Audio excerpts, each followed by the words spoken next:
बांग्लादेश के हालात इस समय बहुत ही खराब चल रहे हैं और हिंदुस्तान में भी बांग्लादेश की तरफ से कई घुसपैठिए भारत में प्रवेश करने की कोशिश में लगे हैं, जो कि बंगाल और उड़ीसा के रास्ते से भारत के भीतर प्रवेश करने की कोशिश कर रहे हैं। लेकिन यहाँ गौर करने वाली बात है कि हिंदुस्तान के भीतर बैठे हुए लोग भी, कुछ लोग ऐसे हैं जो कहीं न कहीं हिंदुस्तान में भी बांग्लादेश जैसी स्थिति उत्पन्न करने का प्रयास कर रहे हैं। ऐसे में सवाल उठता है एक विशेष व्यक्ति को लेकर, क्या सत्ता पाने की लालच में पार्टियां इतना गिर गई हैं कि कांग्रेस के नेता सलमान खुर्शीद भारत को बांग्लादेश बना देना चाहते हैं और वो बिना शर्मिंदा हुए बयान पर कायम है।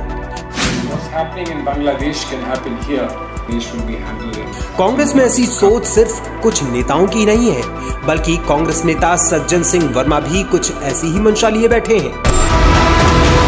याद रखना नरेंद्र मोदी जी, तुम्हारी गलत नीतियों से तुम्हारे प्रधानमंत्री निवास में घुस जाएगी, कब्जा कर लेगी। पहले श्रीलंका में जनता प्रधानमंत्री के घर में घुस गई, अब बांग्लादेश में घुसिया भारत का नंबर है। मोदी के भारत को टुकड़ों में बांटने की कोशिश सिर्फ कांग्रेस ही नहीं कर रही, बल्कि दूसरी पार्टियां भी सियासत चमकाने में जुटी हुई हैं और लगातार भारत के टुकड़े करने का प्रयास कर रही हैं। लेकिन मोदी से नफरत वाला ये ट्रेंड नया नहीं है। चाय बेचने वाले से लेकर मोदी तेरी कब्र खोदेगी ऐसे बयानों की लंबी फहरिस्त है।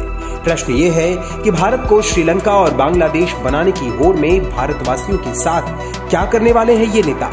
कहीं भविष्य में ये किसी सुनियोजित हादसे की रूपरेखा तो तैयार नहीं कर रहे?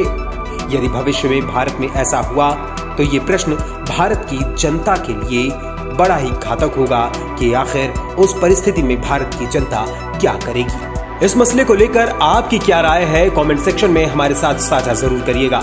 देश दुनिया की और भी तमाम खबरों के लिए जुड़े रहें द नेशन भारत के साथ।